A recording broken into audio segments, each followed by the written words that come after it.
नमस्कार, आप सभी का स्वागत है आज के इस क्लास में। मेरा नाम विनीत पाठक है। सहायक विकास अधिकारी कृषि के पद पर मैं उत्तर प्रदेश सरकार के अधीन अपनी सेवाएं देता हूं।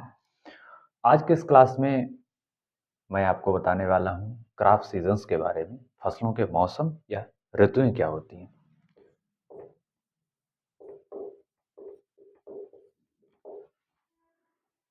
सामान्यतया पूरे देश के अंदर कृषि के अलग-अलग मौसम हैं और अलग-अलग बुवाई का समय और कटाई का समय निर्धारित होता है। उदाहरण के तौर पर आपको बताना चाहता हूं, देश में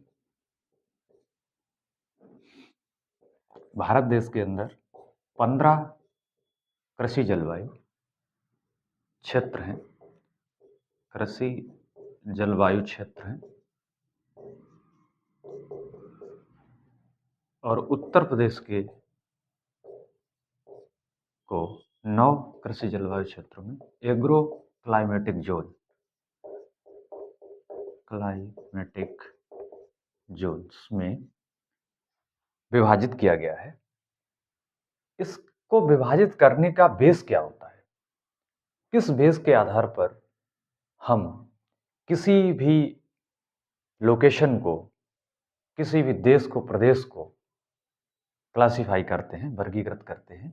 उनमें मुख्य रूप से वर्षा यानी रेनफॉल क्या है, कितनी mm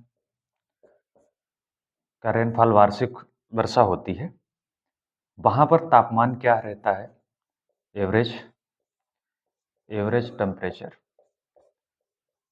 एवरेज टेम्परेचर वहां का क्या रहता है, और मौसमी परिस्थितियों में हवा की गति इत्यादि। समुद्र तल से तापमान सी लेवल समुद्र तल से ऊंचाई, उस जगह की, उस लोकेशन की, उस पर्टिकुलर जगह की समुद्र तल से ऊंचाई क्या है। ये सभी चीजें इसमें कंसीडर होती हैं, तब हम इस कृषि क्षेत्र को विभाजित कर पाते हैं, वर्गीकृत कर पाते हैं। आइए मौसम के बारे में देखते हैं कि कितने कृषि के मौसम या ऋतुएं हैं जिनमें हम फसल बोते हैं देश के अंदर, उनकी चर्चा कर लेते हैं।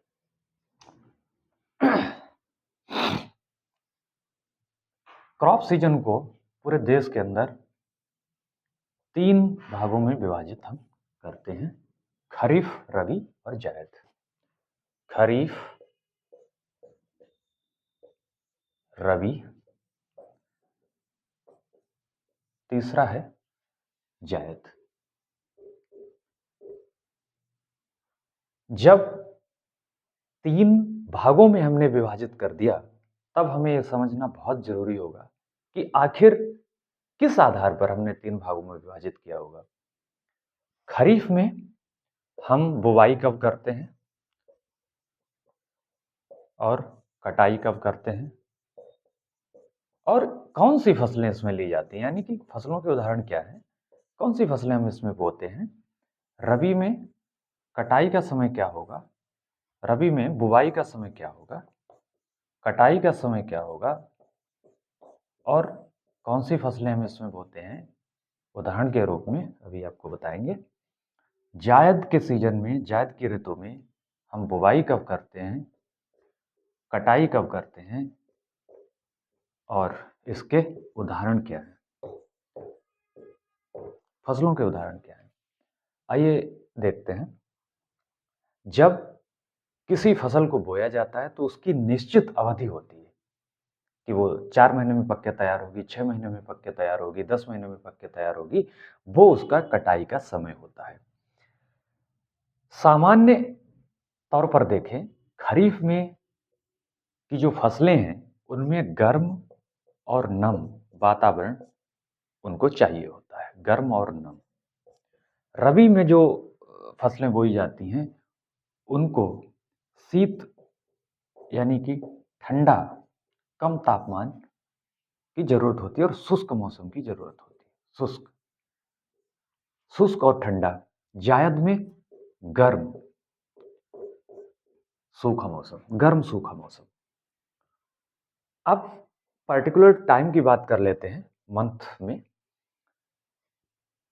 खरीफ में हम बुवाई करेंगे जून जुलाई में। सभी खरीफ की फसलों की बुवाई जून जुलाई में करेंगे और कटाई सितंबर अक्टूबर में करेंगे। सितंबर से अक्टूबर। इनके उदाहरण क्या हो जाएंगे? कौन सी फसलें हम खरीफ में बोते हैं? धान मुख्य रूप से बहुतायत में किया जाता है। धान, ज्वार, बाजरा, अरहर, तिल और भी बहुत सारी फसलें हम बोते हैं। उदाहरण के तौर पर आपको बता रहा हूं। रबी में बुवाई का समय अक्टूबर नवंबर होता है। कटाई का समय मार्च अप्रैल होता है। मार्च अप्रैल होता है और इसके जो उदाहरण हैं वो हैं बहुतायत में गेहूं, मटर, चना, मसूर, सरसों। ये फसलें हम बोते हैं। जायद, जैसा कि आप समझ रहे हैं, ये खरीफ और रबी के बाद का जो बचा हुआ समय है, जस्ट खरीफ से पहले 3 महीने का समय बचता है। इसमें हम जायद की वो सभी फसलें लेते हैं जिनमें ज़्यादा गर्म सहन करने की क्षमता होती है। इनकी बुवाई हम मार्च अप्रैल में करते हैं और कटाई जून में करते हैं। कद्दू वर्गीय सभी सब्जियां, कद्दू वर्गीय सभी फसलें और सब्जियां हम यहाँ पर करते हैं, जैसे खीरा, लौकी, ककड़ी, तरबूज, खरबूज इत्यादि। ये मौसम की बात हम सभी ने समझी। जब सभी मौसम में हम फसलें करते हैं तब हम वहां पर एक ध्यान रखते हैं कि फसल चक्र क्या होगा। फसल चक्र क्या होगा? किसी भी सीजन में हम फसल करें, लेकिन हमें अपने जो स्थानीय जो दशाएं हैं, जो तापमान है, जो आर्द्रता है, जो बारिश है, उसका ध्यान रखना पड़ता है। आगे चल के हम लोग देखेंगे कि जो अलग-अलग जलवायु क्षेत्र हैं, उनमें किस-किस तरीके की फसलें हम लोग लेते हैं। और एक औसत एवरेज फसल चक्र की बात की जाए तो देश में, भारत देश में धान और गेहूं का जो फसल चक्र है वो अपनाया जाता है। धान, गेहूं, खरीफ में धान और रबी में गेहूं। लेकिन चूंकि एक खाद्य फसलें हैं, एक दोनों खाद्य फसलें हैं, इसलिए एक अच्छे फसल चक्र में हमें दलहन को ऐड करना रहता है। और जब हम दलहन को ऐड करेंगे या 3 फसल इसमें बढ़ाएंगे तो ये सघन फसल चक्र हो जाएगा, इंटेंसिव क्रॉप रोटेशन हो जाएगा और सघन फसल में ही हम अच्छा लाभ कमा सकते हैं। इसकी भी मैं आगे चर्चा करूंगा। अभी तक हमने फसलों के मौसम की जो बात थी वो समझी। आइए चलते हैं फसलों का मोटा-मोटी वर्गीकरण देख लेते हैं कि किस-किस बेस पर हमने फसलों को डिवाइड किया है। सबसे पहले आप देखेंगे खाद्यान्न फसलें। खाद्यान्न फसलें यानी कि serial, cereal crops, cereal crops. इसमें धान, गेहूं, मक्का, बाजरा, जौ, ज्वार, और मोटे अनाज में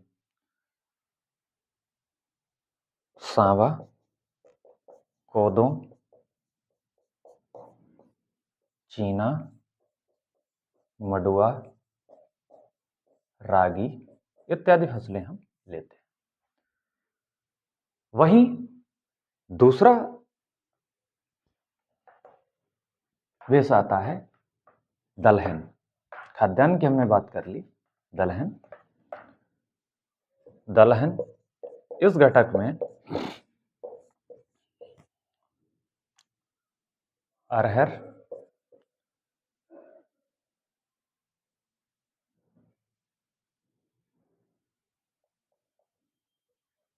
मसूर, मूंग, जो और भी दालें हैं उसको हम समायोजित करते हैं। इसी तरह से दूसरा वेश आता है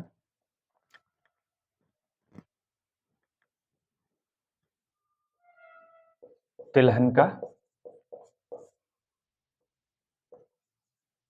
तिलहन में सबसे पहले अंडी, अरंडी, सरसों, तिल, सूरजमुखी,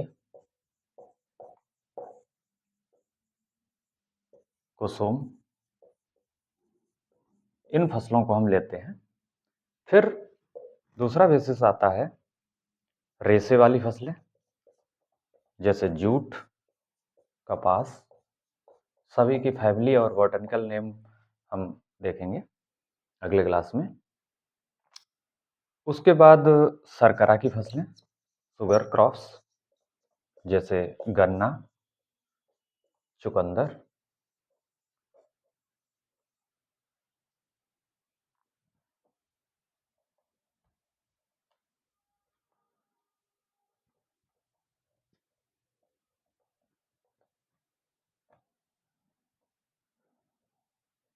फिर